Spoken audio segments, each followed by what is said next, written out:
Alright, what is good, ladies and gentlemen, is the Mass Ranker back again with another ranking, and today we are doing the final Ninjago ranking, which is the Ninjago character power ranking. Yeah, that is right. The Ninjago videos have been doing pretty well lately, which I'd love to see. And I do want to give a big thanks because we have hit a new sub record. We are at 72 subscribers, which is a new sub record. And so I want to give a big thanks to all of the viewers, all of the commenters, all the recommenders, all of the people interacting with the channel in any way, shape, or form. I really do appreciate it. And to the recommenders, I do apologize. It is taking a while for me to get to a lot of the recommendations just because it's been a bit tough for me to watch movies lately because of just, I'm back in university, and so it's harder for me to watch movies compared to just like watching episodes. Like I'm able to watch a few episodes a day, but it's like more difficult to watch like full movies. But I think by next week, this week, I will have some more time, and now that I'll be done with the Ninjago rankings. I do have the JoJo rankings because I did finish part 4, so I did like already record all the JoJo videos, so that will be scheduled to come out over like the course of this week. But after that, I think I will hopefully be getting back to some more movie content, which will be good for the channel, I guess. So yeah, so the recommendations, like don't worry, like it'll come eventually. I don't think there's ever been a okay, that's not true. There were certain recommendations that people left that I only got to like months later. So, but I'm gonna try to like change my schedule around to make that not as much the case. I'll try to like put a bit more priority into focusing on the recommendations, whether it's like movies or shows or whatever. So yeah, anyway, we are just going to get into it. Yeah, this is the character. So it's basically the same. Like I use the same images from the actual character ranking of just like my preference at like which characters I like, not the power ranking, just the character ranking of like basically ranking the characters based on how much I like the characters. But I did remove some. I did remove just a lot of characters that would rank really low. So for example, I don't know, Aaron's parents, just any of the ninjas' parents, to be honest, just like any characters that realistically would not be ranking higher than F tier, I would say. So yeah, so there's not going to be an F tier. We're just going to say D tier because at the very least, I think every character here has some amount of fighting capability. And yeah, so yeah, let's just get into it, I guess. So first up, we have Jay. Jay, I would give him A tier. By the way, we are making it a rule that characters do get their iconic weapons. If there's like if there's a specific weapon that is iconic to the character, then they are allowed to use it. For example, Moro, I will allow him to have the Sword of Sanctuary. Notakon gets the Jin Blade, Chen, the Staff of Elements, Chronicling Crux will have the Time Blades and all that. So we are going to give iconic weapons to characters. And it is the strongest form of any character. So for Notakon, for example, he does have infinite wishes. We are giving him that. So yeah, anyway, so Jay, I would start off, I would give him A tier. I think that like he's one of the main ninja. He has a lot of experience. The Elemental Master of Lightning. Lightning is a pretty powerful weapon, like a good, like it's a powerful weapon. Yeah, weapon, I guess you could say. Lightning is a powerful element to be able to wield, and yeah, he worked as a mercenary, and his like time as a mercenary kind of showed off like the extent. It was a time where we actually got to see like the true extent of like Jay's capabilities when it comes to actually pursuing like a target or something like that. So I think he is a very capable ninja and a good fighter, so definite A tier. The mechanic, I'm going to give him probably just. I'm going to be a bit generous, so I'm going to give him C tier, because he did show that he's actually decently capable of, like, facing all the ninja at once in Prime Empire.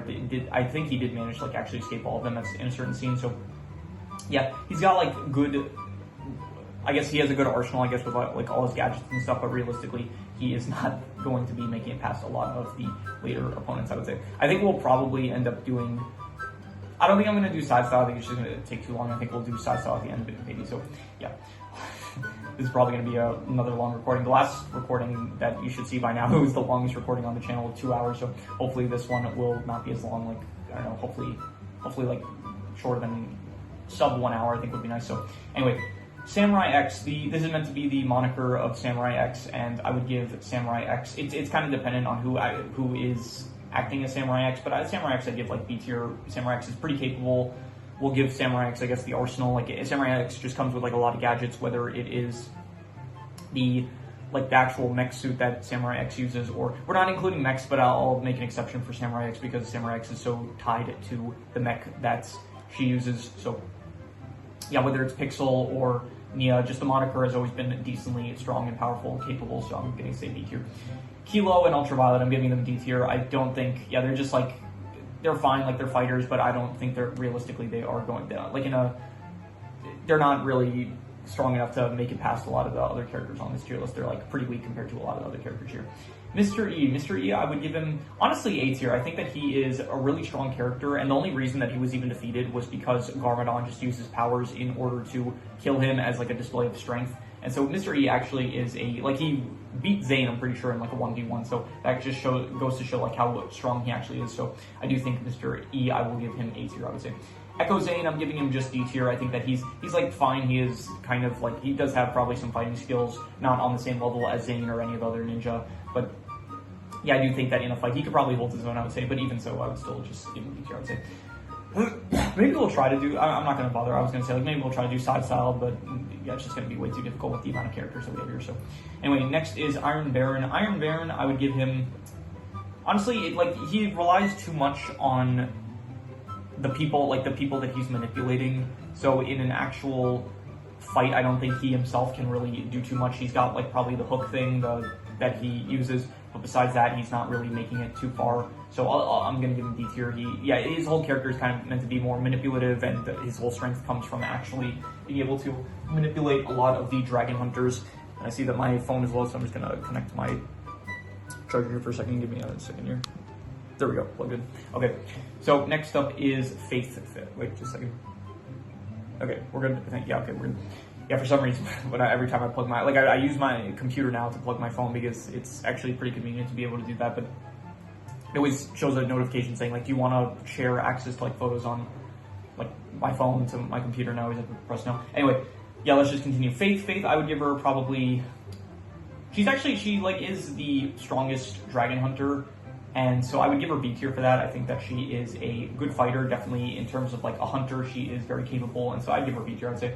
The first Spinjitzu master. Now here's the thing, we haven't like really seen the extent of his capabilities, so I'm going, like, this is all based on just aura, like, of the character and like what we know about him. He did defeat the Overlord, and he did, I guess, like split all of Ninjago, so honestly I'll give him S tier, but I think it would be like a low S tier just because we did not, when it comes to this, and someone actually left a comment in one of my recent videos of like the weapon ranking, of someone said like, oh, how like you put the dragon icons in C tier, but they're able to summon the source dragons, and I did forget about that, so I did write in the comment that, yeah, you know what, I should have probably ranked it higher.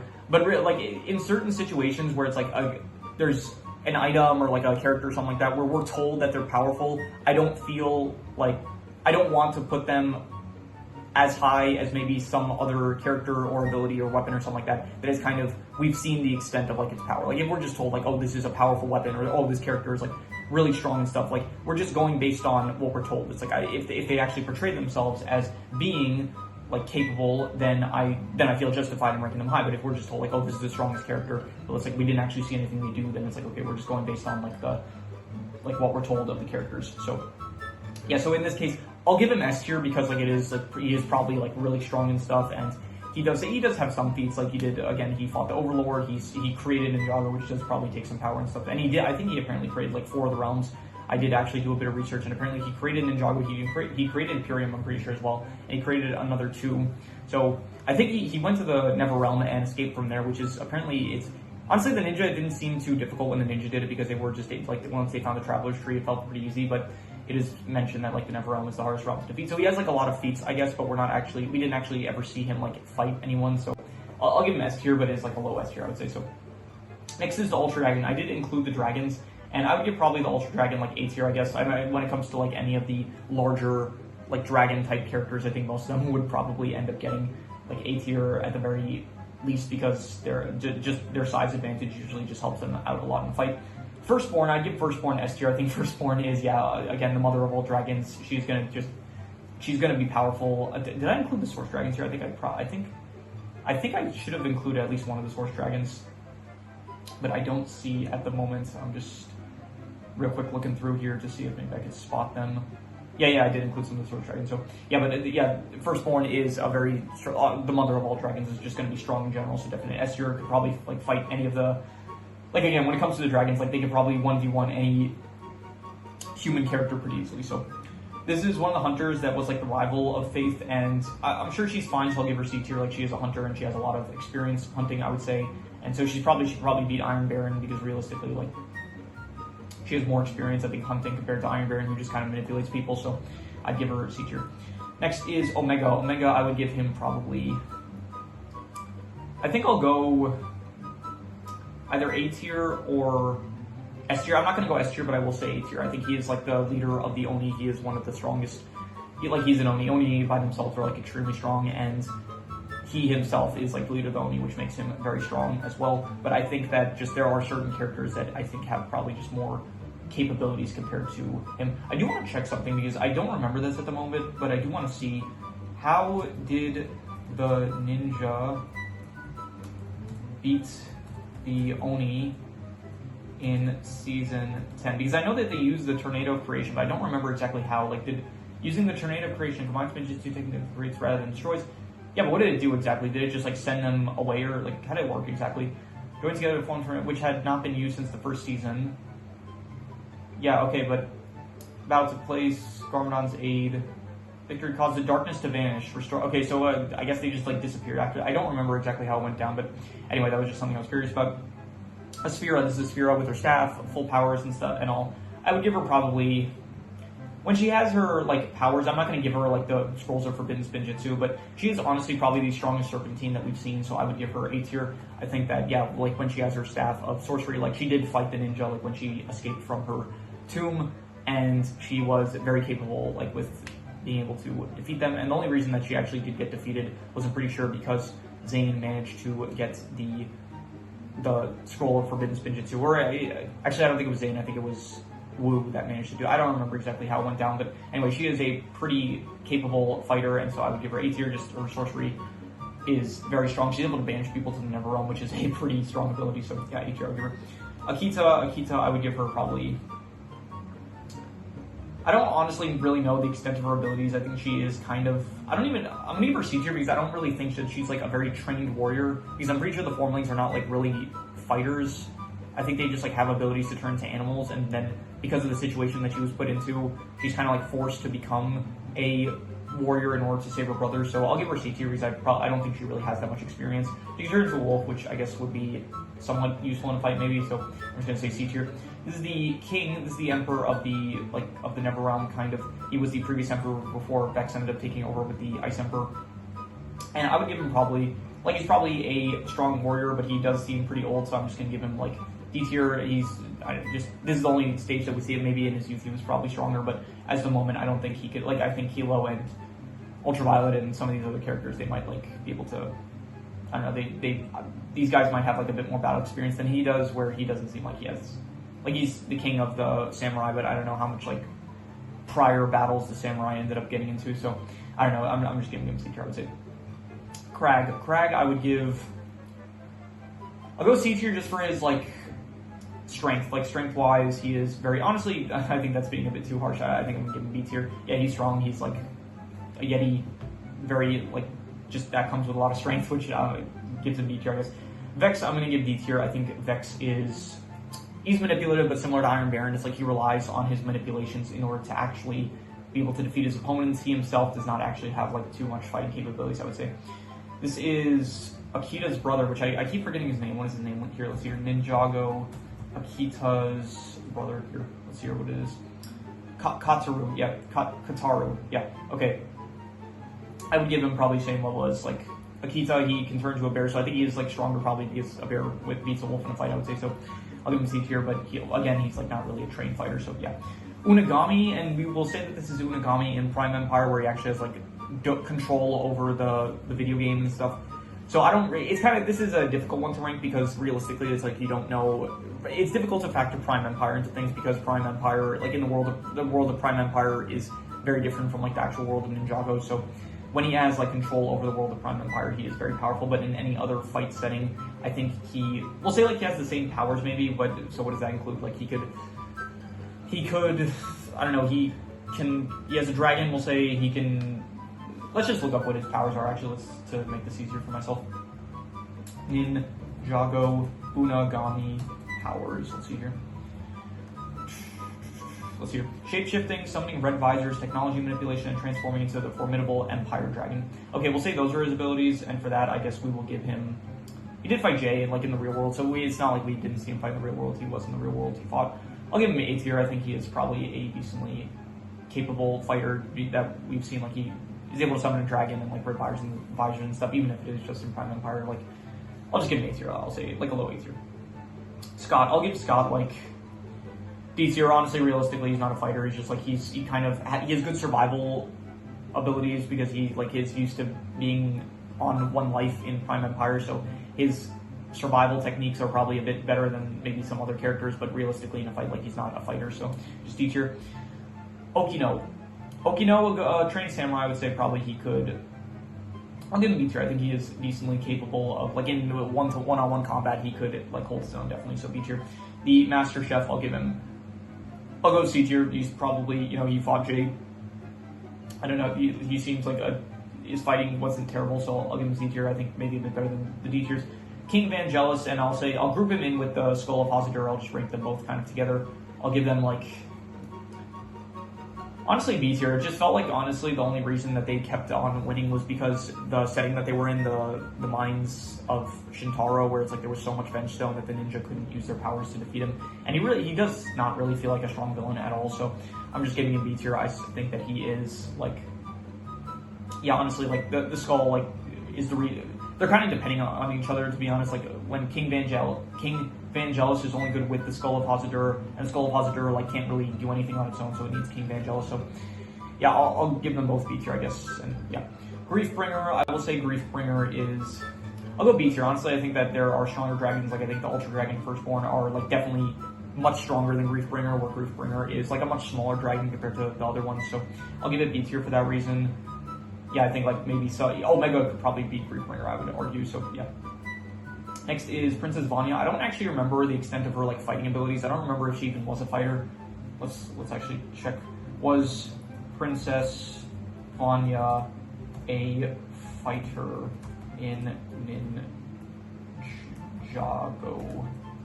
I don't think so. I don't actually think that she had to. Yes, Princess, she was a fighter. Particularly while she is royalty, she defied her sheltered upbringing to fight alongside the. Yeah, okay, but, like, does that make her a fighter? Like, I want to know if, like, she actually has, like, trained fighting experience. Possesses solid fighting skills in combat. Okay, I guess. I mean, I'm sure she did fight, like, in the season. It's just I don't know, like, if it was, like, professional trained fighting or if it's just like, okay, in the moment, like, she was able to hold her own. So a pole. Okay, so she used a pole weapon, role in battle, leadership. Okay, I don't really care about the rest of this. So I'll give her probably, I would say, like, I don't know about D tier, but I don't remember her fighting that much, so I'm just going to give her D tier because I think that, like, probably she wouldn't be able to beat some of these more, like, battle experience heavy opponents, I would say, so I'll just go D tier. The Mino, I'll give C tier. I think they did portray the Mino as, like, being decently strong, so for that I'll give it C tier, I guess. It's a rhino, probably on the same level as, like, Kataru when he's a bear, something like that. So anyway, the Queen of the Months, I'll give her C tier. She is, I think, a trained warrior, I'm pretty sure, so I'll give her C tier for that. She probably has, like, good fighting experience. Yeah, Fungus, I'm going to give him, like, D tier. I think honestly, I don't really remember too much of, like, his fighting capabilities, but I do think, I don't know, the magic, like, he is a magic user, and I just don't know how, I'm sure he's fine, like, he's got some spells on his side maybe, but I don't know how much experience he has actually fighting. He's more of, like, a quester, like, that's what, honestly, all three of these guys, like, what was his name? Corgan? Ninjago, Upley characters. Corgan. So I think, yeah, they're more of questers. They're not as much fighters. I'll give Corgan. You know what? I'll give Corgan C tier, and I think I'm gonna give Fungus and Plunder D tier because I think Corgan is more so like the fighter of the party, whereas Plunder and Fungus they're not really meant to be really the fighters of the party. So yeah, this is the Keeper of the Storm Amulet. I'll give him the C tier. Another kind of just like leader of a faction that probably like he has some fighting experience, but not enough for me to really rank him higher, I would say. So yeah, this is Kalmar. And Kalmar I think had some decent fighting experience, honestly. I think I would put him like, I'll give him like B tier actually. I think he was able to hold his own like decently well in a lot of the fight scenes that he did directly like fight a lot of characters in Seabound. I think like there were a lot of like one-to-one fighting sequences that he was in. So I give him B tier, I would say. Ben Thomar, I don't really remember the extent of his fighting capabilities. I don't remember him fighting too much, so I'm just going to give him B tier. So, yeah, I just don't remember a lot of fight scenes he was in. Misdemeanor, I'm giving her, like... I remember her in, like, one... She was in Seabound. She was introduced, like, at the start of Seabound, and then they couldn't defeat her, but it was because Mia's elemental powers were malfunctioning. And then in Crystallized, I think she shows up again, but it's not even, like, her that is... No, sorry, it's not the ninja that go to defeat her. It's the It's the new ninja, so I'm giving her D tier just because like I feel like the circumstances just always happen to be in her favor, but realistically she's probably not that strong of an opponent, I would say.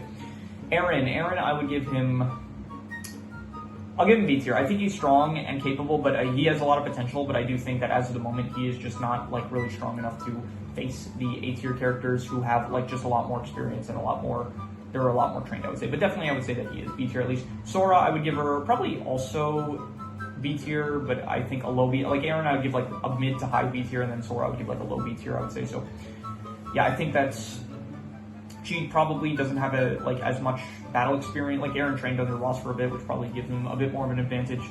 And Sora, she relies more so on her elemental powers, so I think that she has like less fighting capabilities and more so but just like knowledge about technology and stuff. So I'd say that they're both about B tier, I would say.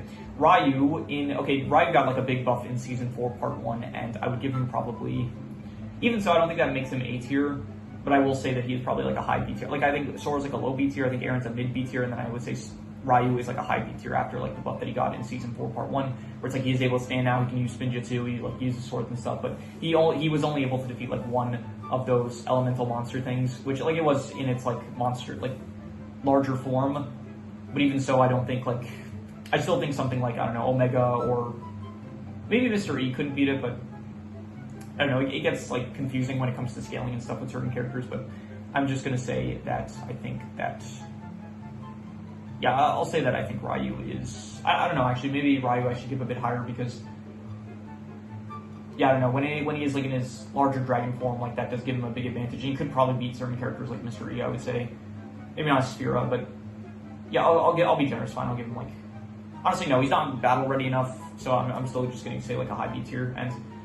But then it feels like I have to justify it, then I have to say like, okay, if he is a high B tier and Mr. E is an A tier, then how could Mr. E defeat Ryu?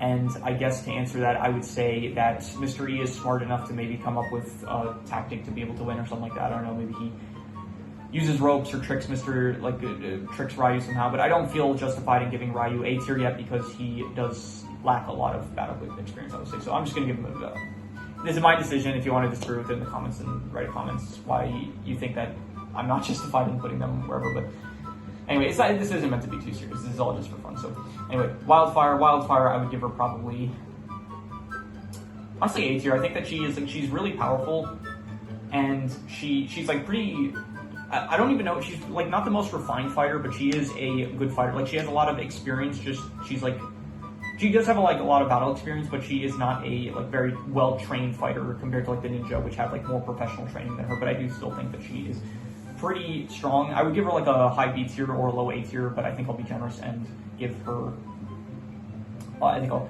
even if I'm not going to do the side style, I'm going to like try to put the characters like in about the like sort of a placement of where I would say that they are. So I think that is just a way to possibly make things a bit easier, I would say, like to get a gauge for where certain characters lie. But anyway, Wildfire, I would give her probably,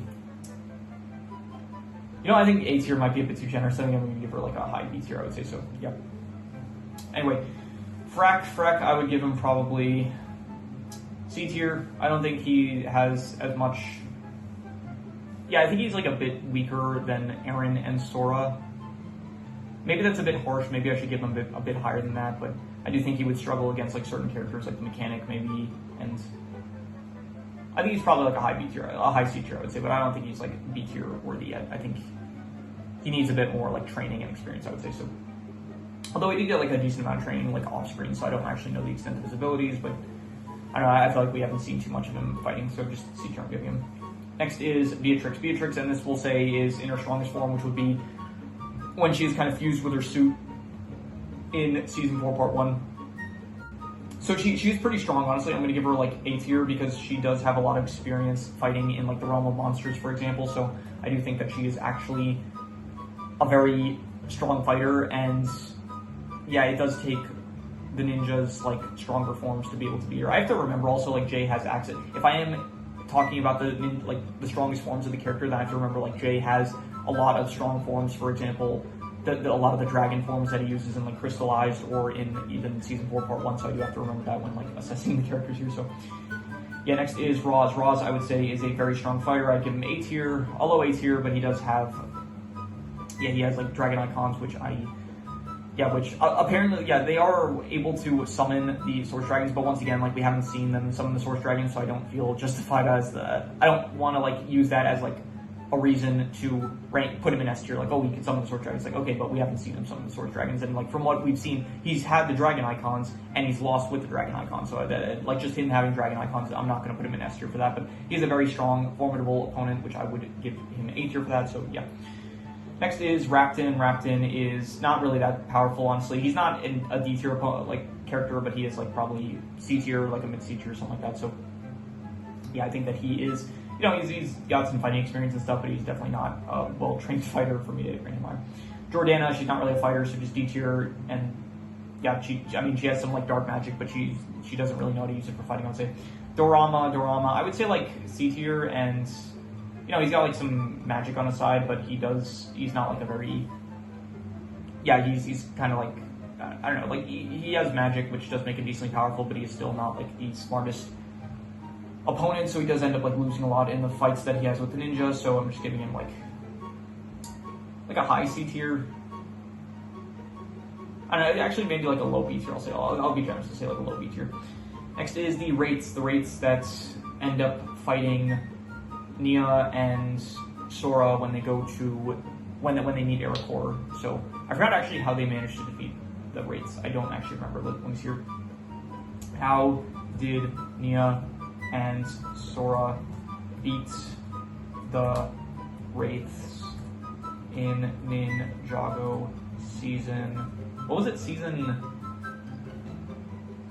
It was season 2, I think. I'll say Ninjago Dragon Rising. It was either season 2 part 1 or season 1 part 2. I don't remember though at the moment. Let's see here. No, not Rising Dragon Technique. This is not what I'm asking. Chain Master. What? No.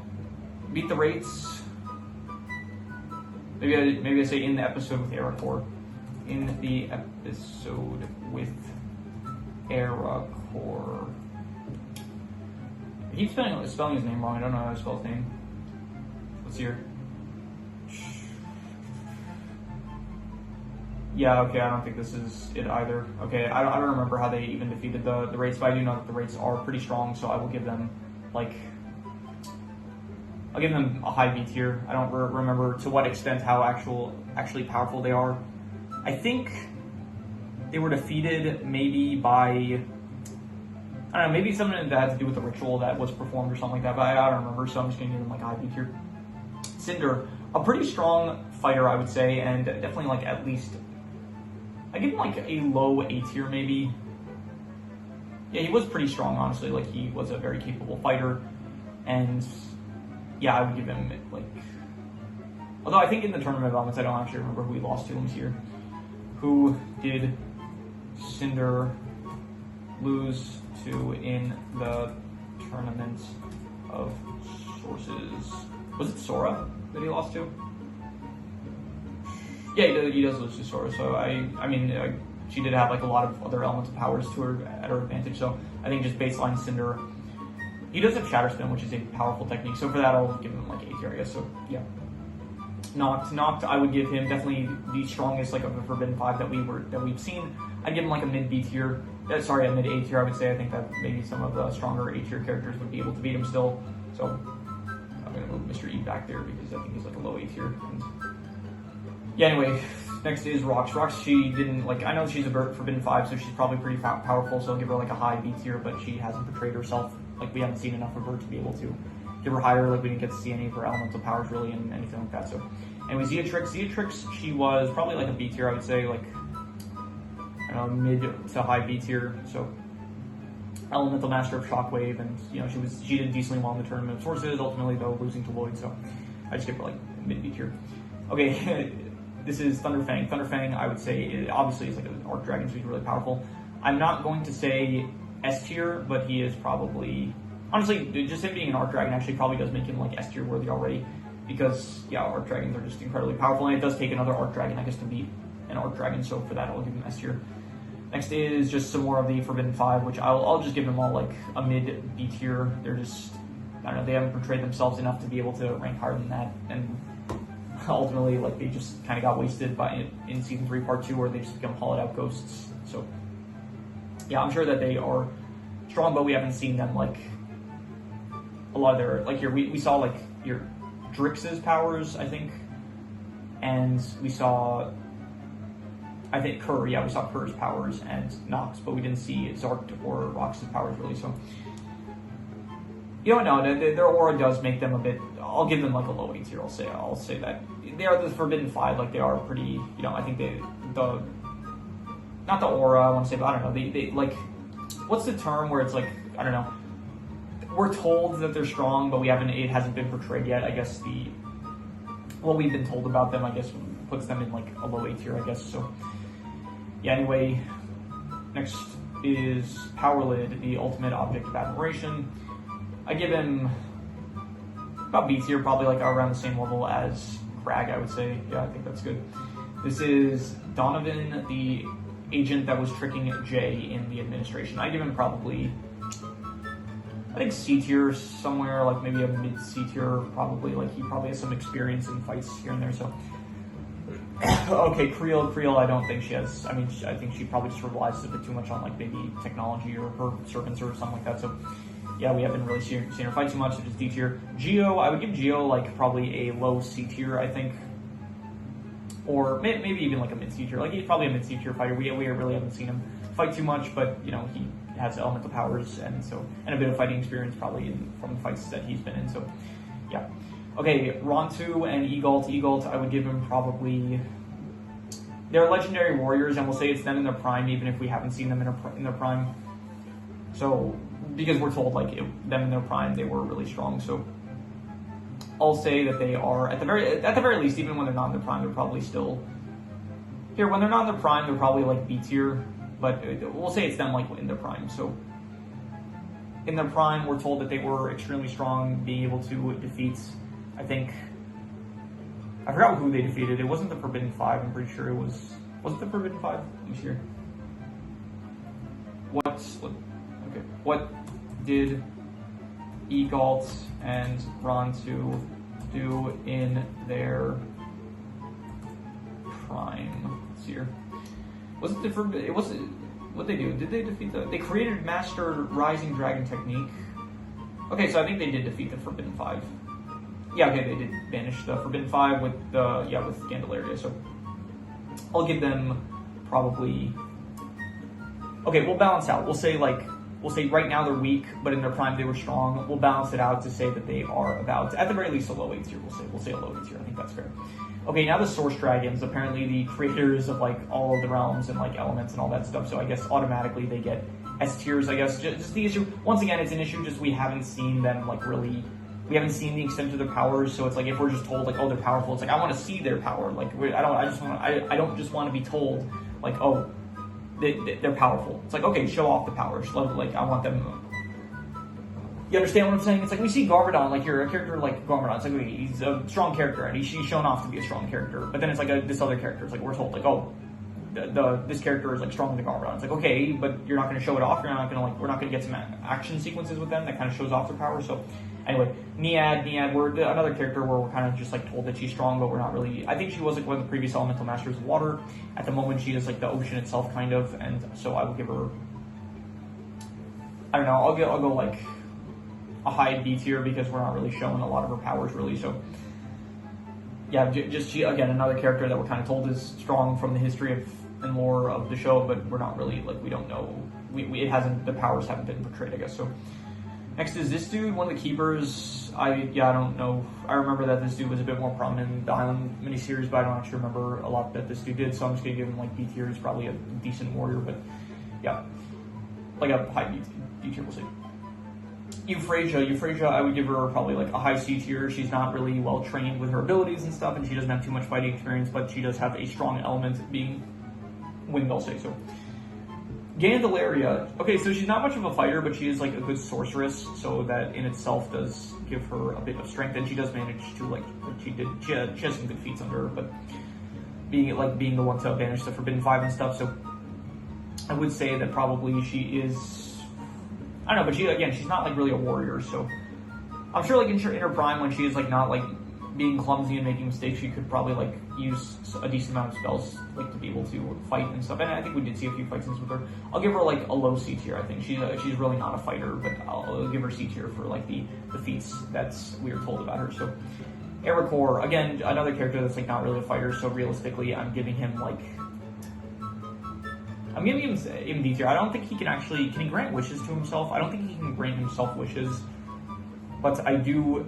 So he, in a fight, he really realistically couldn't really do much, but he can teleport away, which is like, so I guess it would be good defensively, I guess. So we'll give him like a high D tier, I guess, something like that. Yeah. This is the Keeper of the Dragon Core Temple. I think this guy's similar to the Wraiths, I think, but the Wraiths are a bit stronger. Didn't mean to move tricks here. Yeah, so I would say that he is probably like, I don't know, mid C tier or something like that. He's not really like his temple was messed up, and so he like got angry and started attacking the ninja and stuff, but then ultimately like he was not angry anymore. So I'll just say mid C tier. I don't know to what extent like he'd be powerful in a fight. I think this is like the leader of the underworld. I think it's mentioned that this dude is like the leader of the underworld currently, so I'd give him like, I don't know, I'd say he's probably a decent fighter, so we'll go like a high C tier, I'll say something like that. Okay, my computer is getting low battery, so I do need to charge my computer. I'm getting tired. I'm already tired. It's like 1:30 in the morning. This is the final ranking though, so that's good, I guess. So we're not gonna have to. Here, as the moment, we'll do a brief intermission, just for me to just take a quick moment as a break, I guess. Yeah, I'm currently binging JoJo Part 5, and it's good so far. But it's also like it's another long part, it's like 39 episodes, so I didn't go anywhere today. I was in my house all day, which I shouldn't do. Like it's not good when I'm home all day.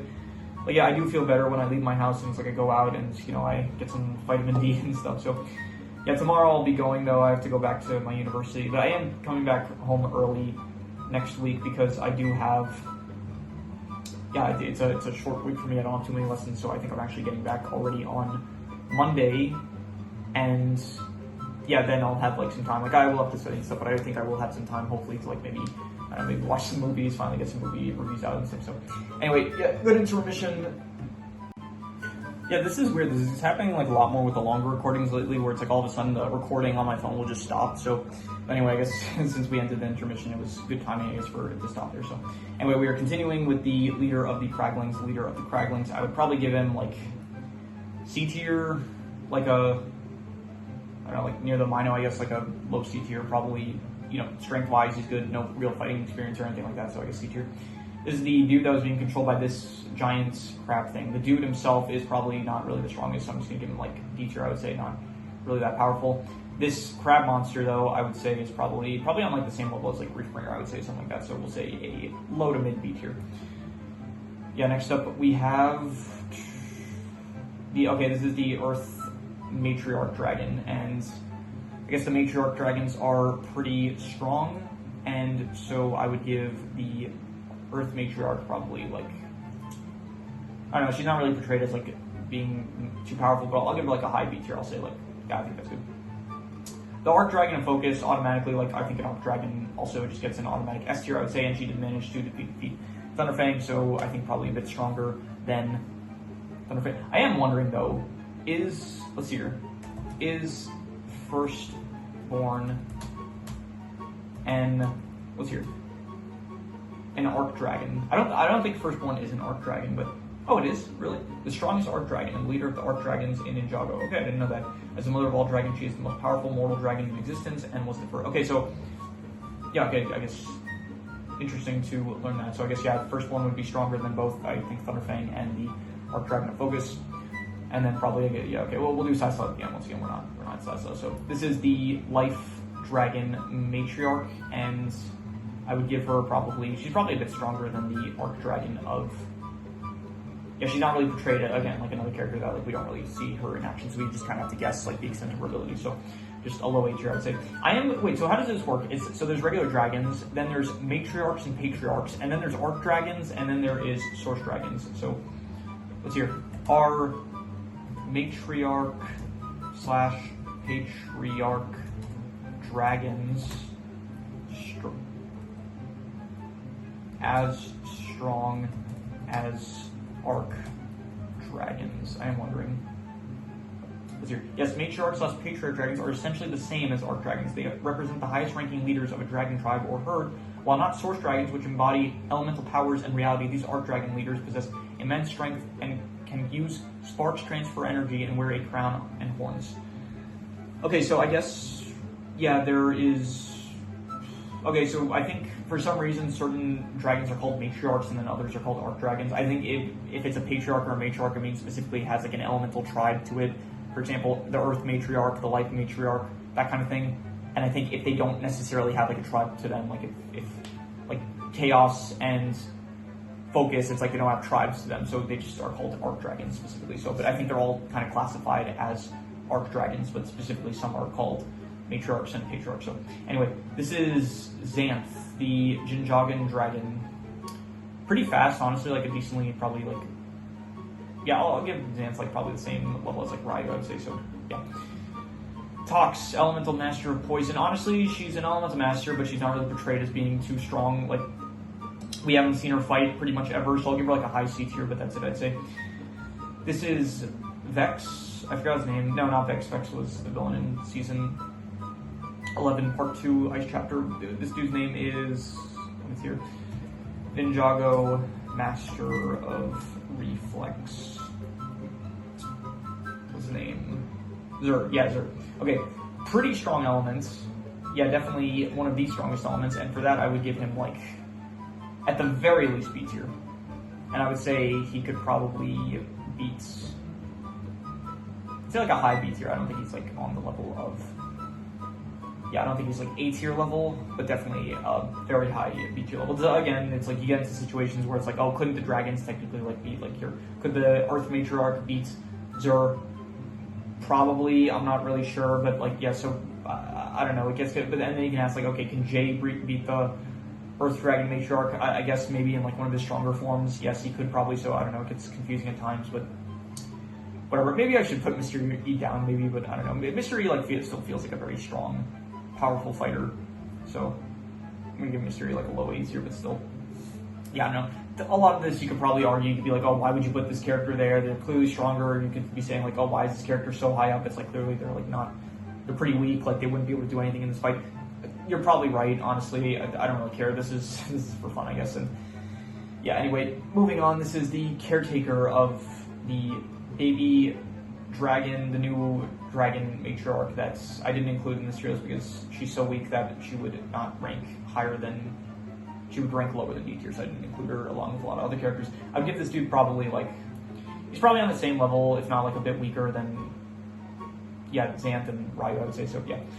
Tyr, the leader of the Draconian warriors, I would give him like, probably C tier, like he's a decent fighter, but I don't think like Draconians are really, I don't think they're like really aggressive fighters, except he does turn into like, he does get possessed by, I guess we should consider him like in his evil form, like when he is being controlled by Thunderfang, I guess that would be his most powerful form. So I guess we'll say a low B tier, I'd say something like that, yep. This thing, the Guardian of the Underworld, I would give it probably stronger than all the C tiers, and probably honestly like, I think, yeah, mid B tier, we'll say somewhere like that. Lee, I included Lee, he's like a fighter sort of, I think he could probably, yeah, I don't know, I think he's like probably a D tier, he's not really a fighter, it's just like he has the numbers advantage, so I would say he is, we'll say like top of D tier, but yeah, once he gets like actual like decently good fighters, I think, I don't know, like because he does manage to overwhelm his opponents, like even like Lloyd and, I don't know, Wildfire and like those characters, they were getting overwhelmed by Lee's sheer numbers, but then again, I don't think they were like fully trying to, this is also meant to be a scenario where it's like they're fighting, I don't know about to the death, but at the very least, like, I feel like in that situation in Season 3, Part 2, they weren't necessarily trying to like really hurt Lee, but I do think that in this situation, we're saying like they're going all out for these kind of fights. So I'd say that he is fine. We'll go like a low C tier. I'll say like not even a low C tier. We'll say like a mid C tier. I think that's good.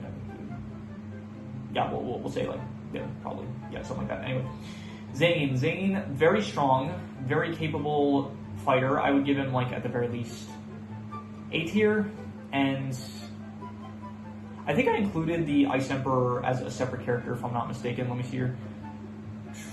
Did I include the Ice Emperor? Because if so, yeah, okay, I include the Ice Emperor. So Ice Emperor, I am technically, I guess, considering him a different character. Yeah, I'd put Zane like another, again, like top of A tier, I guess. Like he's similar to Jay, like he's a very capable, strong fighter, and yeah, so he would be able to very much win in a lot of scenarios because of like just him being a robot. He's like really smart. He has a lot of battle experience. He is, yeah, just a lot of reasons I give him A tier. Lloyd, I would give him probably. This is him in like his dragon form, I guess. So we'll give him like a low S tier. I think he is like, especially because of his elemental powers and stuff. I think that he is, and like a lot of the challenges that he specifically faces, like he has gone through, like I would say, a decent amount. Like just I don't know, he fought like the Overlord and stuff, which none of the other ninja did. So it's like he has a bit more feats compared to the other ninjas. So I would give him like a low S tier, I would say. Next is Hutchins. Hutchins, he's like probably a warrior, I would say. So I'll go like he's the guardian of the Jade Palace. So I think he would probably get like, I don't know, a mid C tier. Scales is again like he's also like sort of a warrior.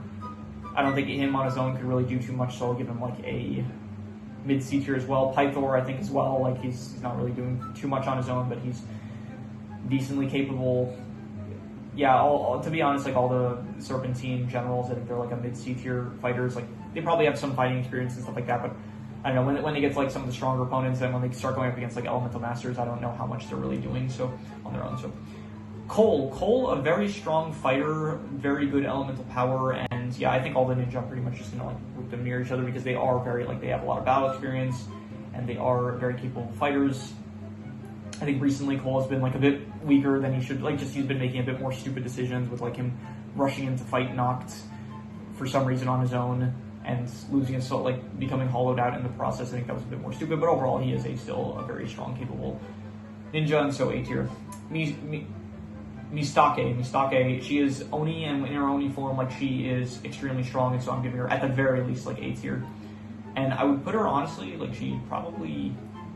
I gotta remember that like Onis are on the same level as dragons, and so for that reason, I'd probably give her like. Honestly, I'll group her in with like Omega. I don't think she's as strong as Omega, but I do think that she is like about the same. Probably not the same level, but at the very least, like decently strong. We'll put her like somewhere here. I would say like a mid A tier because again, the Oni form is extremely powerful, and so yeah. Next we have Misako. For some reason, I'm blanking on her name. I think it's Misako. I don't know why I'm forgetting this. Ninjago. Misako. Yeah, her name is Misako. I don't know why. For some reason, I have doubts about that. I'd give her like she's a fighter. Like we actually do know that she's a fighter, but I don't think she's actually going to be able to do that much against like Kilo or like Ultraviolet and stuff like that. So I'm going to say like a high D tier. She does have like some fighting capabilities, but still high D tier. The Overlord in this version actually I don't know why I include it. I guess I just include this version because it's pretty prominent. But in this version actually the Overlord can't really do much. So I would actually say he's one of the weakest characters on this list because when he's in this form, realistically he's not doing anything in this form really. So a low D tier. Now in his dragon form, that's a whole nother story. I would give this probably like S tier. And honestly, he's probably stronger than like some of the Arc Dragons, I would say. So I would give like honestly like you could even make the argument honestly that he's stronger than here, let's say if Firstborn is kind of the mother of all the dragons, the Overlord in a way would probably be something equivalent to the Overlord being like the basically darkness itself and the Oni being like the Warriors of Darkness or something like that. I would say like probably the Overlord is actually decently on the level of here. He did fight like the first Ninjutsu Master, and it probably wasn't like an easy fight. It wasn't like I would say it probably wasn't like a walk in the park for this first Ninjutsu Master. So I would say that like he couldn't win the fight actually. So I think he literally had to split Ninjago in half in order to be able to defeat the first Ninjutsu Master. So like he ultimately couldn't defeat the Overlord, I'm pretty sure. So I would give him like about the same level as the first Ninjutsu Master. So now the Overlord in his golden armor form, I would say it's also like a really strong, powerful character. But then again, Zane was able to defeat him, so I don't think he's as strong as he would be in his dragon form. So I would give him probably a bit lower. But then again, Zane was able to beat him, so I guess I'll give him like on a bit stronger than some of the ninja, but Zane was able to defeat him. But it did require him to sacrifice himself, so I guess it's like a situation where they're about equal to each other in a way, kind of. Or maybe Zane's a bit stronger if he like uses all of his strength in order to defeat him. So yeah, that's a good fight, I would say. So, and it was one of the best sequences in all of Ninjago, I would say. Okay, Overlord Crystal King form, he's probably still strong. I have to make sure I don't let like my personal biases, like I don't really like him that much, but I would say that he's still very strong at the very least A tier. He's definitely not as strong as like he was originally, but he's still like stronger than the Ninja. Will put him like about like a high A tier, but probably his Golden Armor form was stronger, I would say. Now this is Garmadon being controlled by the Overlord, and yeah, I would say that, okay, current Lloyd could probably defeat him, definitely, because he's just stronger now than he used to be. I would say that, yeah, this version of Garmadon probably could Omega beat him? That's a good question.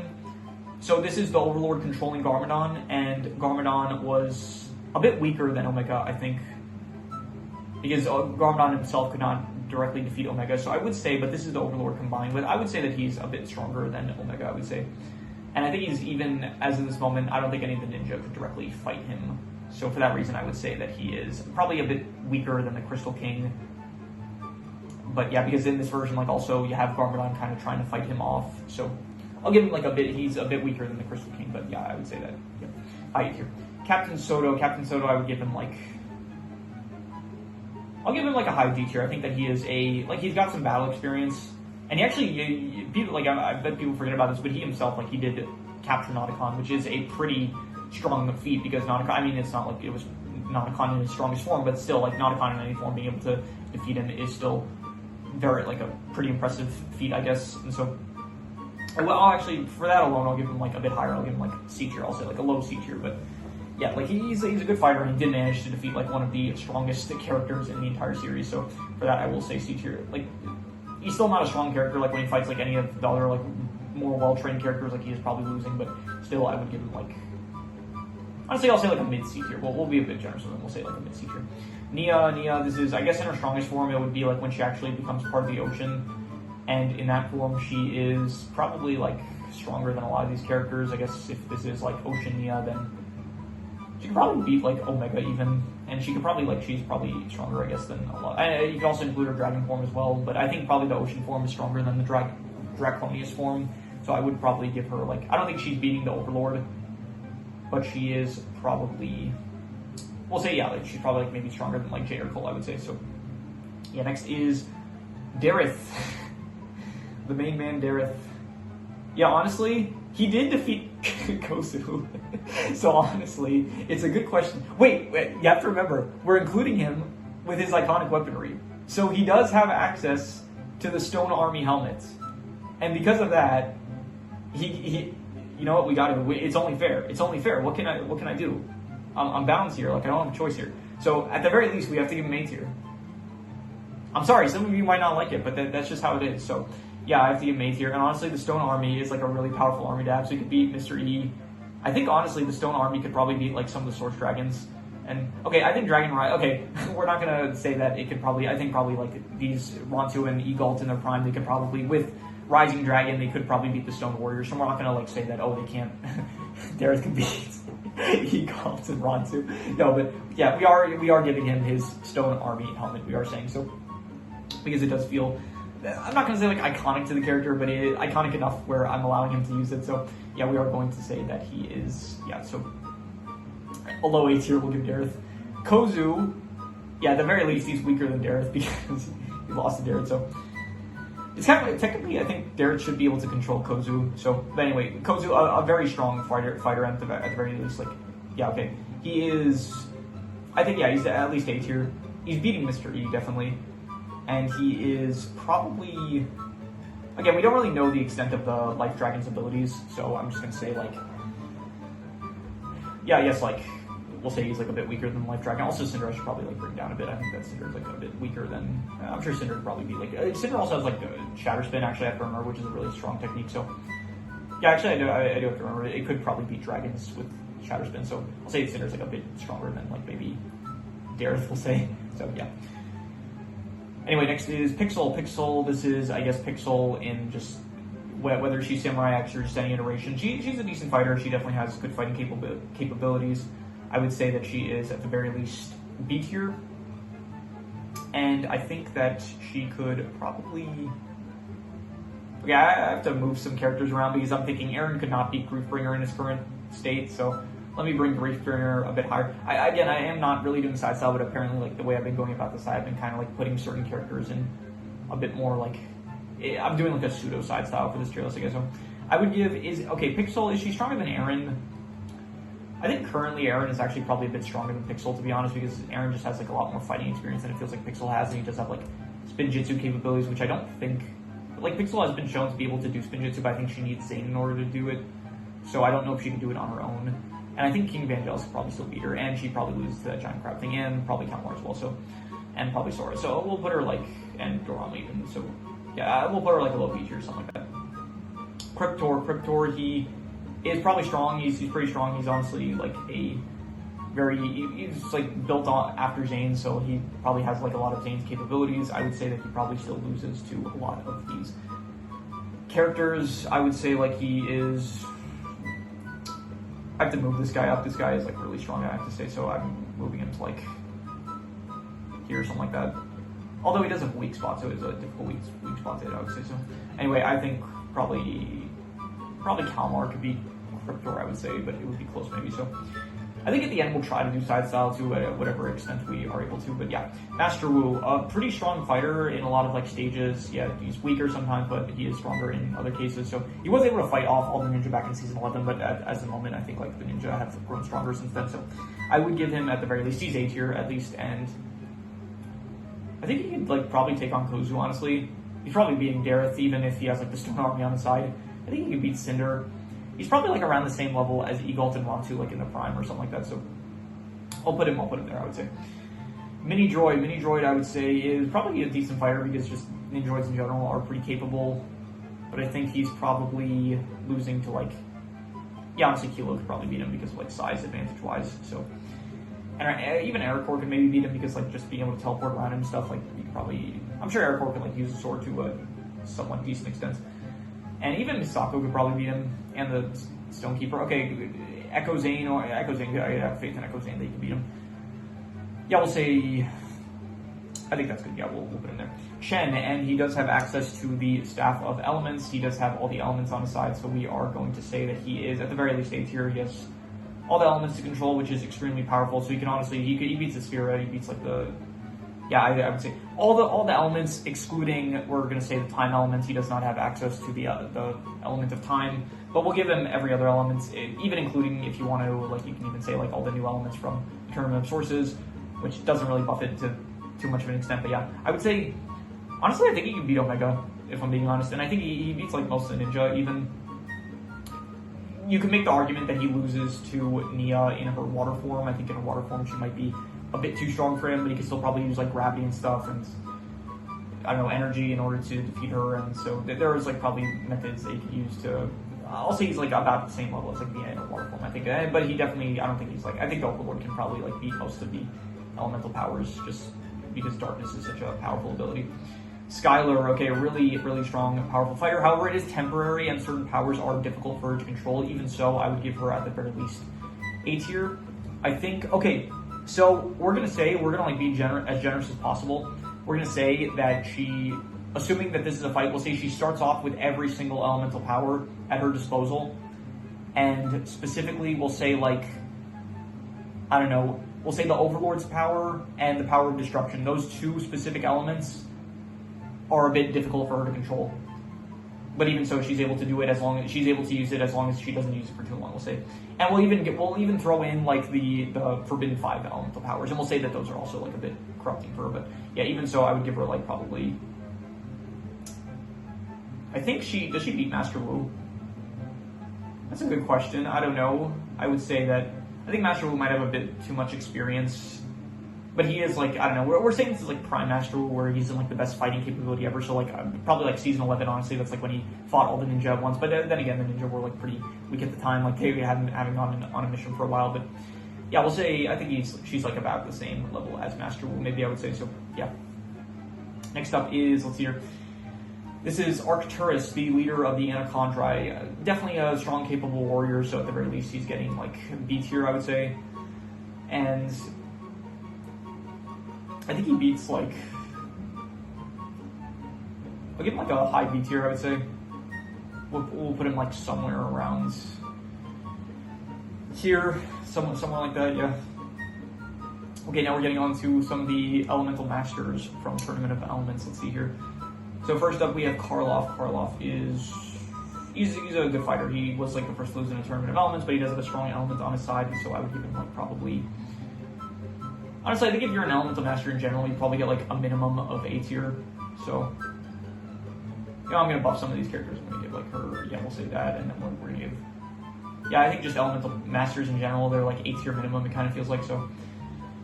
Yeah, we'll put most of these guys in A tier, I'll say, like, because I'm not going to think too deeply about this. I think at the end we'll just try to do some side style for it, but I think, like, unless, like, okay, if it's a strong element of power, if it's, like, gravity's, like, decent, but I don't know how useful it actually is, like, against... Yeah, I don't know to what extent gravity can be used on, like, gravity can be used on opponents because Chen uses it on Lloyd during their fight, so give gravity, like, I don't know, I'll say, like, it's a bit weaker than some of the other elements. I'm just going to say B tier. Visibility will go also, that's a bit weaker, so we'll just say like a high B tier for visibility. Shadow, I think it is pretty strong, but a bit weaker. Again, like speed and metal are a bit stronger, I would say. Dark, okay, Klaus. Klaus has dark magic on his side, which is pretty strong, and so I would say that he is probably... He's got some potential, I would say, but I think that I would just give him like somewhere around... mid B tier. He doesn't have like the skills to really win a fight. He does like, if you're good at quick thinking, you could like come up with ways to. He loses against like the smarter opponents of his. I feel like Garmadon managed to defeat him and stuff, and yeah. Ultimately, just mid B tier. I didn't read the Ninjago comic that he is like the main villain of, so I don't know. Like in that, maybe he gets stronger, but I'll just say like a mid B tier for now. Belobo, I would give him. I don't know, I'll go like, again, a low B tier. Okay, the original Master of Smoke. Cinder is stronger, definitely, because he has Shatter Spin, but Ash is decently powerful, I would say. I would give him, like, again, one with these Elemental Masters here. Jacob is, yeah, he has Echolocation, which is pretty strong, but again, I'll just put him, like, with the other Elemental Masters in a low B tier. Neuro, one of the, honestly, even with, like, the Mind Powers, I would say that he's one of the weaker Elemental Masters, because it's just, Mind powers are not as useful in a fight as, I mean, you could probably predict your opponent's next move maybe, but yeah, I don't know, I'm putting him like, I should put Wildfire higher honestly. I'll put Neuro like, yeah, I don't know, I'll put him like mid B tier, I'll say. Camille, not the strongest in a fight, I guess like, yeah, I don't know, I'll give her like, yeah, somewhere around, honestly, I feel like she would lose to a lot of the Serpentine generals. So I'll put her like a low C tier, it feels like. Yeah, something like there. Garmadon. Okay, Garmadon, the Master of Destruction and the most iconic villain in Ninjago. I would give him, at the very least, you gotta give him A tier. And he's stronger than the Forbidden Five. He's stronger than Roz. He's stronger he's stronger than any one of the original Ninja. I think is he stronger than Chen? You could probably make the argument that he is stronger than Chen, I would say. What is his strongest form? That's a good question. His strongest form is probably like his Oni form back in March of the Oni. I think that is probably the strongest form that we've seen him use. Unless, did he have another form in Crystallized I'm forgetting about? I don't remember, but anyway, he's able to like control giant rock monsters, which is very strong, and so that alone like probably... I think he's probably stronger than like Nia, and I think him in like his strongest form could probably beat. I don't know. It's difficult to honestly. Nia's like a really strong opponent though, because how do you beat like the ocean itself? I don't know, just maybe destruction energy could probably beat her in some way. Yeah, I would say that maybe.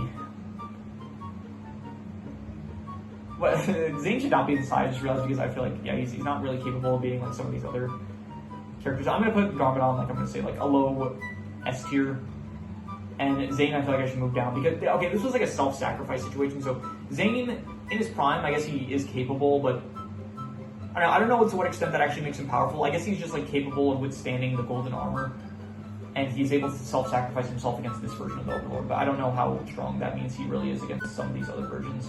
I guess in the I don't know. I guess like against the Crystal King, he wasn't trying to go for a self-sacrifice. So maybe if he really needed to, if it came to that point, he could maybe try to go for another self-sacrifice, I guess. So I don't know to what extent really I should rank Zane as high as he is, but yeah, Ugar Brown, I think he's probably like a low S tier. I think that he is a very strong fighter. So anyway, Izor, I'm giving Izor like low C tier. He's just a warrior. This guy also is just one of Chen's warriors. Just they probably have some fighting capabilities, but not too many. The Great Devourer, I am going to get. Honestly, you got to go at least like an A tier for him. Yeah, I would say that he is at the very least like, yeah, the largest snake. He beats like a lot of these characters. I would say he gets honestly he beats like the Ultra Dragon. I think he beats probably most of these characters. Could he beat the Overlord? He beats like this version of the Overlord. Could he beat the Crystal King Overlord? I think maybe the Crystal King Overlord could probably beat the Great Devourer. And yeah, definitely the Golden Master could as well. So I'll put him like there. I would say I think that is good. Even this version could probably like to an extent like do some damage to him. So yeah, I'll say like the Overlord. Could Nia though? Could Nia in like her? I'll say Nia could in like her ultimate in her water version. So yeah, the second largest snake. This is Klaus's pet. I would say that it is probably like A tier, and I would say that. Yeah, probably this. Yeah, the dragon probably loses to. I mean, the snake loses like the dragon matriarch, but it's probably pretty strong otherwise. So yeah, I'm getting tired. It's like 2 in the morning.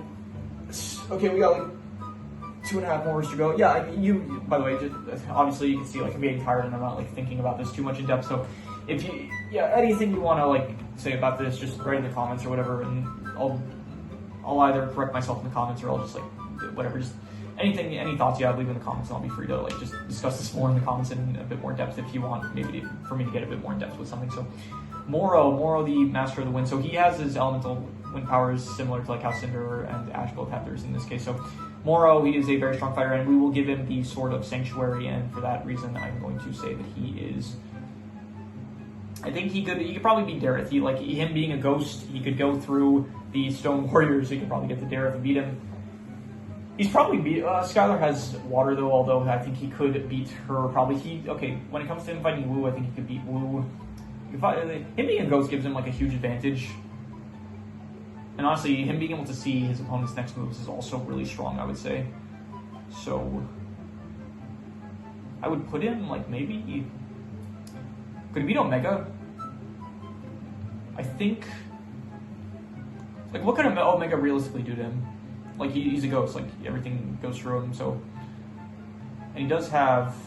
Yeah, I don't know, I think Omega could probably, like, he still has Omega's fighting capabilities, still just maybe a bit stronger, and... I don't know, Cole was still able to take damage as a ghost. So I don't think, like, being a ghost means you're immune to, like, taking damage, I guess, but I don't know. Let's hear. Did Cole take damage as a ghost? Because I don't think it was the case that, yes, Cole took damage and experienced pain while in his ghost form, particularly regarding his vulnerability to water and his fight with Yang. Water vulnerability, okay, not including vulnerability, let's hear. And was thrown into the rift, what actually restored his humanity, limitation powers. As a ghost, he was often weaker than in his human form, making him vulnerable to threats that could manipulate his spectral state. Although as a ghost, he was not invincible against spirit. Like, okay, so I think as a ghost, you still interact with the world. So, for example, like, you can still stand on the ground. So, for example, if you get knocked off your balance and you fall, it's like the ground is still going to stop you ultimately. You're not just going to go through the ground. So you can still take damage. Like, if you fall over, you're still going to, like, get hurt. So I think probably, like, Omega could use his power to, like, hurt Moro just by, like, tripping him up somehow and stuff. So I think, yeah, I don't know, it's confusing with Moro. It does get, like, very confusing, I'll say. So I'm just going to put him there, like, a decently higher A tier, I would say. Ronin is a very capable warrior. He did manage to, mercenary I should say, he did manage to capture all the ninja at the start of Season 6, so he does have some pretty good feats under his belt. I would say that, honestly, he could probably, like, defeat a lot of the Elemental Masters just because he did defeat so many Elemental Masters in the past with him capturing all the ninja. I would say that he is probably... Could he be Mr. E? I'd say that would be an interesting fight, I gotta say, but I would say that he could, at the very least, like, I'd put him about there, like a low A tier, I would say. Okay, the Ghost Warrior is more of a scenario where it's like they're ghost, so it is a bit difficult to gauge, like, to what extent they'd be able to win fights. But them being ghost, I would probably give them, like... I don't know. I don't know, because again, like, the attacks, they go through them, so I don't know to what extent they could, realistically, like, they could survive. Like, if the Forbidden Five went up against them, like, their attacks would go through them. So I'm not sure really like how strong I should be ranking them, but yeah, fine. We'll say that like again, it's invulnerability, so I don't know. We'll say that they're a bit weaker. That like none of them are as strong as Moro, so we'll just put them like underneath Moro, I guess. So and we'll say that just I don't know. Yeah, I don't really know how to adjust it because if I am like trying to go about this like the most literal, just the most realistic way possible, then the fact that they're ghosts means that like what could the source dragons do against them? It's like the source dragons can't do anything against ghosts. What actually happens? What is Google? Let's consult the Google AI. Let's see what it says. Could the source dragons defeat ghosts in Ninjago? And if so, how? Question mark. Let's see here. Well, let's consult the experts here. Yes, the source dragons could undoubtedly defeat ghosts in Ninjago, as the cosmic godlike embodiments of the fundamental forces of the universe. Okay, power far exceeds that of, okay, but how? I want to know how. I understand they could probably defeat them. I want to know what the reason is, though. While ghosts in Ninjago are typically immune to physical damage and only vulnerable to water, source dragons possess abilities that bypass these limitations. How source dragons can defeat the ghosts? Let's hear energy flow. Ghosts are susceptible to specific elemental, notably water and energy. Okay, so energy could defeat ghosts. Like, yeah, energy is a source, I guess. So, source dragon flow embodies water and can manipulate at a massive scale. Okay, there's a reality. Can alter fabric of reality itself that could potentially banish ghosts to another dimension. Rising dragon technique. Oh yeah, dragon rising technique are the source of. Does it defeat ghosts? Must be effective against spectral foes. Okay, interesting. All right, so yeah, I guess. What if I looked up Garmadon? Could that'd be a good question actually, because yeah, source dragons it feels kind of obvious, but could Garmadon defeat ghosts? This will give me a justification for why I can't rate them so high. Yes, Garmadon could defeat ghosts in Ninjago. As the master of destruction, and only he possesses an immense power that can counter ghosts intangibly, and he has demonstrated that they can be destroy or banish incorporate. Okay, yeah. Again, this is AI, so like maybe it's just like saying this for the sake of it, but. By transforming, your only form by transforming into his only form, Garmadon gains enhanced strength and comeback. It's sufficient to tear through powerful enemies, environmental, okay. Deep stone or other anti-ghost tools effectively. Contextual factors, water weakness, okay. Okay, I don't know. We're saying that ghosts, okay. Whatever. BS reasons. All these characters, let's say that they could probably like beat all the way up until, we'll just say a low A tier. At the end we'll do side style and we'll just cross that bridge when we get there. We're just gonna say a low A tier for now, and we're not gonna yeah, we're not gonna think about it right now. Samukai, he's a decent warrior. Honestly, he could probably beat a lot of the Serpentine generals. I would say that he probably loses to, let's say like a low B tier. I think that's good. I think that's fair. Yeah, like a low B tier, I would say. Yang, another ghost grade. I like the ghosts. They're like good. It's just when in terms of power scaling, they're very difficult. I would say so. Yeah. This is the second time that's happened where I just see that the recording on my phone ended for some reason. But anyway, yeah, I think hopefully that's a sign that means that we should start wrapping things up. So anyway, Yang, I would give him probably like, we'll say. I don't know, Kalmar probably has like air powers, you probably beat him, something like that, so water powers, not air powers, so low B tier. Nauticon with infinite wishes, we are saying that this is Nauticon with infinite wishes. Realistically, infinite wishes, like, it could probably beat like pretty much everyone in A tier. I don't know to what extent, honestly, infinite wishes, like, if you have infinite wishes, to what extent of that power, like, I wonder, like, because Aircore does state, like, okay, it does still require, I guess, Jin magic, like, you still need to use wish magic in order to, he can't, like, grant really big wishes because ultimately he doesn't have the power to do so. So I think there is, even if you have infinite wishes, there's a certain limit on the actual power that he can use. Even so, I think he's still beating like pretty much everyone here. Definitely Chen at the very least. Definitely even, who am I moving? I didn't mean to move. What's his name? Yeah, I didn't mean to move him. I forgot what his name is. Arcturus. Where did I put Arcturus? Where was he originally? I said Arcturus was probably, where did I even put Arcturus originally? I would say that Arcturus is like, I don't know where Arcturus was originally, but I put him like, let's say here Arcturus was about the level of B tier, and we'll say, well, we'll put him like, I don't know, top of B tier,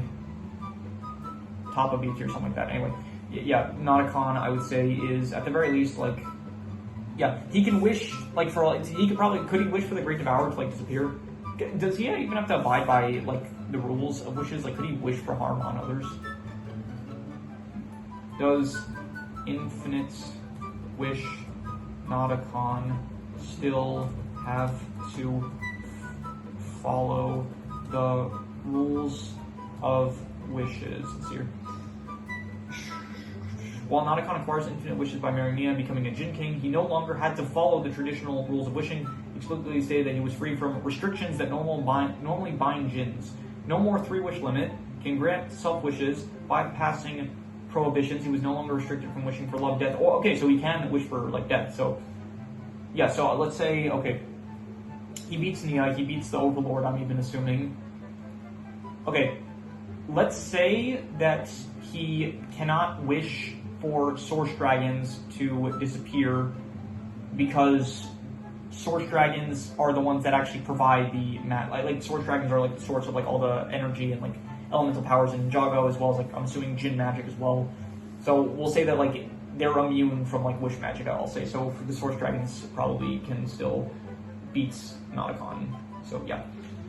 Next is Flintlock. Flintlock, you know, a good sharpshooter, definitely, and we are saying that this is him like when he still has his good shot. So I'd say, honestly, could probably beat a lot of the Elemental Masters, like just because he is such a good shot, I would say.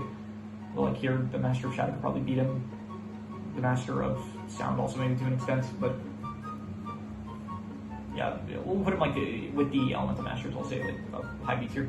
The Balloon, he has Spin Jutsu, which is actually a pretty good feat for him to have. I will say he could probably, we'll put him like a low beat here, I think that's good. Dogshank, she is very strong. She could probably, let's see here, she could probably beat like Frag, I would say. And I think, yeah, she'd be on like the same level as Fate, I would say. Yeah, I think that's probably around good where I put her. Monkey Wrench, I don't know how strong he is. I'll put him like a high C tier maybe, or maybe like a mid C tier, I think. Yeah, I don't think he's being a Serpentine General, but I'll put him like a low C tier, I think that's good. Okay, this is, here I'll group them together, Krunka, and Knuckle. This is Krunka, this is Knuckle, I'm pretty sure. So yeah, I would give Krunka and Knuckle, okay. They did possess the golden weapons, so you gotta remember that. They didn't do anything with them, like they were pretty crap with those powers, but even so, I'd give them like they're warriors, they fight, I'd put them like on the level of, I don't know, Zane, Echo Zane could probably beat them, I would say. As well as, yeah, I'll put them like a mid-D tier because they're actually, like, they're warriors, they're not like out of nowhere, so, yeah. And apparently everyone that's in the Underworld is apparently like a warrior that is in purgatory, kind of, like they're a disgraced warrior, something like that, so, yeah. Anyway, next is Acronix and Crux, and we will give each of them their, we'll say that this was them like before they even lost their powers in to the Chronoblades. So we'll say that Acronix has Crux here has the powers of stopping time as well as reversing time, which on its own just like automatically that makes him extremely OP. I'm gonna like say he's stronger than Shen. Okay, realistically I don't know how much he's really doing against the Great Devourer, but he could probably, he could stop time, he could like reverse time, he could probably get to the Devourer's weak point and defeat him. I don't think he's able to defeat Nia though. Like I don't really know what he can do against water, so we'll put him like, he loses to Nia, I would say. Acronix, what could Acronix do that's interesting in a fight against, okay, I think, first of all, same thing, like Acronix probably beats like Chen and the Great Devourer using, just managing to get to like the Devourer's weak spot, I would say, and then could he beat Acronix? That's an interesting one. Who's stronger, Acronix or Crux? I think, okay, Acronix could win, but then right after he wins, like Crux just, I think honestly, probably Crux is a bit stronger because I think the ability to stop time and reverse, like if he loses the fight, he just like resets the fight and then he wins. And he knows what Acronix is going to do, and therefore he can, like here, let's say this, fight happens, Crux loses, in whatever way he loses. He reverses the fight, and then the fight like restarts now, he knows what's going to happen. And even if Acronix tries to slow down the match with his abilities, then Crux just stops time before he manages to do that, and then he wins. So I think ultimately Crux has these stronger time abilities, and so he would end up winning. Even so, I don't think realistically any of them could do anything against Nia in her like ocean form. I think that's just like too overwhelmingly powerful, so that it would still end up losing to her, I would say. So yeah. Anyway, Honestly, maybe I should rank Nia as just like, you know what, this gets down to like rock, paper, scissors issues where it's like, it feels like Nia loses to the Overlord, it feels like, but then it feels like here, Lloyd beats the Overlord, but then it kind of feels like Lloyd would lose to Nia in her ocean form, it kind of feels like in a way, so, I don't know, that makes me need to like kind of cut through the rock, paper, scissors dynamic, but I have to like now justify why Lloyd needs to be able to defeat Nia, where it's like in my mind, it's like, okay, Nia like kind of defeats Lloyd, but then it's like, okay, well, I can't have that, so I need to justify why Lloyd would be able to beat her, so I guess in his dragon form, like, he is really strong to the point where it's like he could probably, I don't know, the energy could somehow harm Nia in her water form, I guess, so. Yeah, anyway, next is the Vermilion Generals, which I think they're fine warriors. They probably beat, like, these Serpentine Generals, and I would say that they are, at the very least, like, B tier. I think that they are probably losing to, like, the Skull Sorcerer, so I'll put, like, all of them around the same level, I would say. Even Kalmar, they probably lose to, I feel like, so. Yeah, I think Kalmar's a bit better than them, and maybe even Yang to an extent, but we'll just put them there. Okay, the Iron Doom, the time travel weapon powered by Serpentine. It's strong, it's good, it's probably beating, like, yeah, it's beating definitely the Elemental Masters here. It is an A tier, I would say that it is, probably beats the Giant Snake, and it could even maybe beat a Dragon and some of the Elemental Masters here. Could beat a Dragon Matriarch. I feel like a Dragon Matriarch could maybe, although it is powered by like the Time Blades, which are a very strong element to be powered by. Here, I'll say they lose to Egalt and Bronzer, I'll say. So, yeah. Maya and Ray, I would give him probably, here, he's at least B tier. This is like Ray and Maya in the prime, I guess, when they are like very strong elemental fighters. So I put them like, they're probably like at least A tier for their capabilities, and I would say that they are, they're not beating Dareth with all the Stone Army on his side, and they're probably not even beating like a Matriarch Dragon, I would say. Or Kozu. Could they beat Kozu? I don't even think they could beat Kozu, I would say. So, yeah, we'll say that they probably beat Mr. E, I imagine. I don't even know about Mr. E. They're not fighting together, they're fighting separately. Here, if they're fighting, like, I don't think either of them on their own could beat Ronin. I think they could probably beat some of the other Elemental Masters, maybe, so, yeah. Oh, they actually, we're getting into, like, all the Elemental Masters now, so the older ones, and I would say that they are probably, I'll say most of them are probably just, like, on the same level as the, yeah, I'm not really gonna do side style, like, again, at the end, we'll try to do as much side style as we can, but it won't be to a large extent, but yeah, most of these guys now we'll just put in around, yeah, like a low A tier, I'll say. So yeah, we have like Lily here, the previous Elemental Master of Ice, the previous Elemental, Lily's father, the previous Elemental Master of Earth, is apparently the Elemental Master of Form, and here, this one I'll specifically like give a low B tier because I feel like he wouldn't be as strong, so. Actually, this one, if we're going by that, this dude, we should probably put him like near Camille, I guess, because yeah, the Elemental Master of Shadow, I'll put her there, I guess. This is the new Elemental Master of Shadow, I'll put her, I guess, with the rest of the Elemental Masters of Shadow, so here. Okay, 3 more. Harumi, she's a decent fighter, and I have to remember, I completely forgot about this, but if we are giving the characters their iconic weaponry, I have to move some of them around, because we have to give Kilo and Ultraviolet their Oni masks, as well as Mr. E. So Mr. E, if he has the Oni mask, I'm giving him, like, probably, he's beating Gareth, he's beating Cinder, I think he's beating Skylar, honestly, he's probably even beating Wu. I think the Oni mask would even beat the Iron Doom. Okay, Oni are on the same level as Dragons, but probably I think that they're strong enough with Rising Dragon to be able to beat him, so yeah, we'll say that. And then Kilo and Ultraviolet, I do have to like actually move them up. I forgot even we were talking about Harumi, so let's just do Harumi first. But Harumi also has like the Mask of Vengeance, which does give her, or Hatred, sorry, which does make her immune to damage. So I think that honestly, okay, the Mask of Hatred makes you like much stronger and has extra arms, where this is more of like a defensive mask, so I'd say she could probably beat like a lot of the Elemental Masters. Ronin, definitely, could she beat, yeah, she could probably even beat the Stone Warriors, and I think probably the Iron Doom could still like defeat her. I feel like she doesn't have the strength to defeat the Iron Doom, but I think she could probably like go up against Master Wu, I would say so. And then we'll put Ultraviolet at around the same level if we are, because, I don't know, but the Harumi, it's more iconic to Harumi, I guess, but Ultraviolet also got to use it, so we'll be just, you know, no, I'm going to say that Harumi was the one that was a bit more iconic for, so I'm going to be mean about this. And then Kilo, we will say that we'll give him the Massive Deception, yeah, I'll say that, I don't know, I don't want to give, like, both characters the same iconic weapon, because that kind of defeats the purpose of them being iconic, I guess, so Kilo, we will put him in, we'll say Master would probably be Keel. I think the Massive Deception ultimately was probably the weakest. Oni Mask, even if like the levitation is pretty strong, like it hasn't been shown to be used on like enemies to a great extent. And again, if it's not being shown off to be powerful, then I don't really want to rank it as high as it maybe could be. So I will put it probably, I think Skylar could probably beat him, and probably Cinder even. Like, what are you going to do against Smoke? And even, I think he'd probably beat Dareth. We'll say that, like, yeah, it's, we'll go say, like, it loses to the Life Matriarch, and Kozu could maybe beat it, and we'll say he beats Kozu maybe. Like, here, he could probably pick up one Stone Warrior, I'll say, but not a whole lot of them. So, yeah, I'll put him there.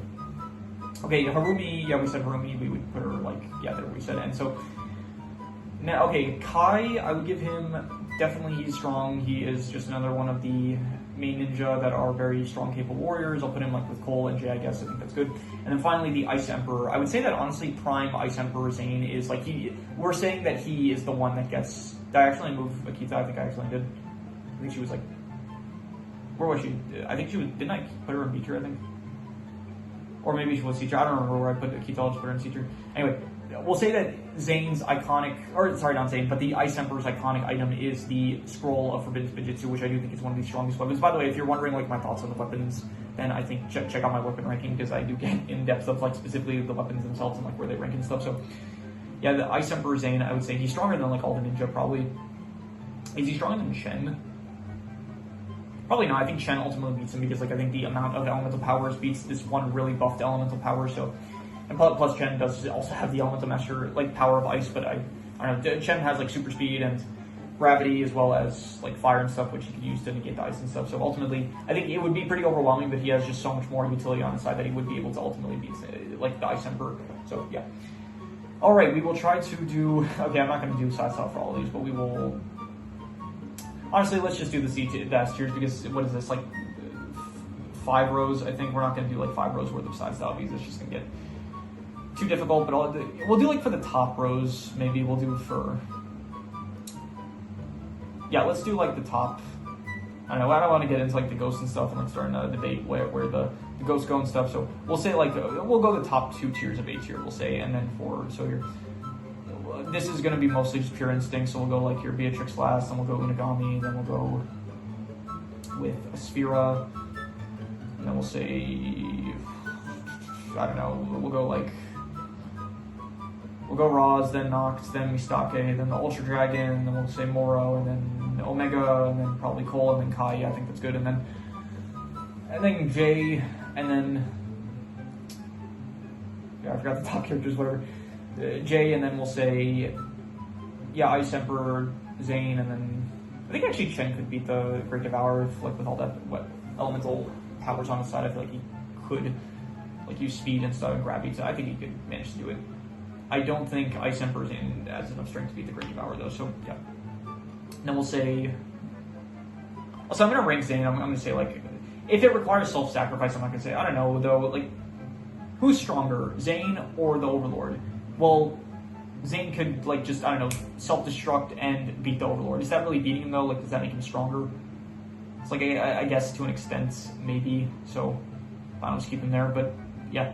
Then, yeah, okay, Acronix, then Crux, then Nia in her water form, and then this version of the Overlord combined with Garmadon, and then this Crystal King Overlord, and then Golden Armor Overlord, and then Zane, I guess, if he managed to defeat him. So, we'll just keep him there, I guess. Yeah, I think Zane is ultimately probably the strongest of the 4 main ninja. And yeah, then Garmadon, I think Lloyd probably beats Garmadon, and then we have Thunderfang, Arc Dragon of Focus, Firstborn probably beats the Arc Dragons, Overlord probably beats Firstborn, I feel like. Then the first Spinjitzu Master beats the like, I think this is probably like the strongest version of the Overlord, I think. So the first Spinjitzu Master probably beats him, Nauticon with Infinite Wishes, I think probably beats the first Spinjitzu Master. And then ultimately these Arc Dragons, I think this one is still alive, this one ended up dying, so, although that's weird. Like, should the Source Dragons even rank that high if ultimately one of them managed to get captured? So, did we even find out ever? I don't think they even said how Roz managed to capture a Source Dragon. Let's see here. How did Roz capture a Source Dragon? Did they say? Lord Roz captured the Source Dragon prior to the merge by using a specialized Source Dragon icon. Okay, so, yeah, the Source Dragon icon summoned him. He used the Source Dragon icon, and they managed to trap it. So in an actual fight setting, I think the Source Dragon would be able to defeat like pretty much anyone. But in the context of the show, it was still managed to get captured. So, but if this is a battle scenario, then ultimately, but then Nauticon, wouldn't he? No, okay. So then I have to give Nauticon higher because Nauticon could wish for the exact same method that Roz ultimately used to capture the Source Dragons. He could say like, okay, Roz, he ended up creating that like field of energy or something like that that captured the Source Dragon. So Nauticon could ultimately wish like, I wish for a kingdom that was I don't know. He could wish for like, I wish for a containment field that's able to capture the Source Dragons, and then that could ultimately capture them. So yeah, probably ultimately like I think even if the element of time is ultimately like my personal favorite power, I think ultimately like Infinite Wishes, at the very least in Ninjago, it is probably the strongest ability overall because like realistically, what can you do against like Infinite Wishes? If it truly is like non-bounded and it's like not restricted by any, he doesn't have to follow any rules. I don't know, Eric Horry said like, oh, he was too weak to make big wishes, but if Nauticon doesn't have that restriction, then realistically Nauticon I think is just the strongest character. The only thing, okay, how did he lose? He lost because he was hit by the Tiger Widow Venom. And so the only way you can actually win against Nauticon is if like you manage to, if he's off guard, and then you manage to snipe him with the Tiger Widow Venom. So it's just they had like the exact thing that they needed to beat him. So yeah, if you can manage to hit him with the Tiger Widow Venom, he gets too disoriented and he's too weak to be able to like think straight and like, I know that, yeah, you could say like, oh, just he could wish for himself to be better again, but I guess he is like disoriented and he's not thinking straight at the moment. So, and at that moment you make the wish and he's like forced to grant it, I guess, because specifically Nauticon, I don't know why he himself was like forced to grant wish. It's because he came from the pot of Tyron or something like that. So I guess ultimately like Eric Horror, he didn't need to grant wishes, but then ultimately he got captured by like rocks and then he was forced to grant wishes. So I guess Nauticon is still in a way bound to the teapot, so he's like kind of still required to grant wishes. So yeah, anyway. Was there something else I wanted to say? I feel like there was something about the Tiger Widow event. Oh yeah, so if he was smarter, Nauticon, he would have said like, okay, I wish that I had, I don't know, like armor that protects me, like, I don't know, he should have said like, I wish that any harm that may befall me does not occur to me or something like that. Like he could have been smart about like his unlimited power and like kind of put some safeguards to make sure that nothing bad happens to him, but I guess he wasn't smart enough to be able to think of that. But ultimately, like, he is still the strongest character, I think, in Ninjago, and it just so happened that he managed to get defeated because of the right set of circumstances. So yeah, I think ultimately Nauticon is the strongest character, and if I have to say, I think pretty much any character here could beat the Overlord in this form, because even if it is the Overlord, it's like, it's in such a weak form that realistically, like, to be honest, I don't even know how you defeat it. I don't even know if like you can grab onto this like energy or whatever. So realistically, I don't even know if this can be defeated. But at the same time, like, I don't think it can do anything to anyone. So, but then again, we're not really doing side style for most of these tiers. So yeah, ultimately, I think that the Nauticon is the strongest character. And you just see here, this is, let's quickly go through all the tiers here, and yeah, so this was the final Ninjago ranking. So it was fun. I enjoyed it, but it is going to be nice that I won't have to do any more big tier lists for a while. I mean, I like doing these tier lists, but then again, like when you're just doing so much, it does get a bit tiring. So but yeah, this is the last one. So it was fun. We'll do a ranking. We'll update all the tier lists when the newest season of Ninjago comes out. When season 4, Dragon Rising season 4 project comes out, we will update all the tier lists, and so that will be fun when we do that. So yeah, that is pretty much all there is to it. So if you have any recommendations, any shows, movies, video game stories, anime, manga, web series, anything that you want me to review or rank or compare rankings, it does not have to be media related, leave it in the comments and I will maybe possibly check it out. With that said, that is pretty much all there is to it. By the way, I think I mentioned this at the start, but honestly, it's been so long since we started this recording that I kind of forgot about it. But once again, big thanks for 72 subscribers. I really do appreciate it. And yeah, that is pretty much all there is to it. So let us just leave it at that.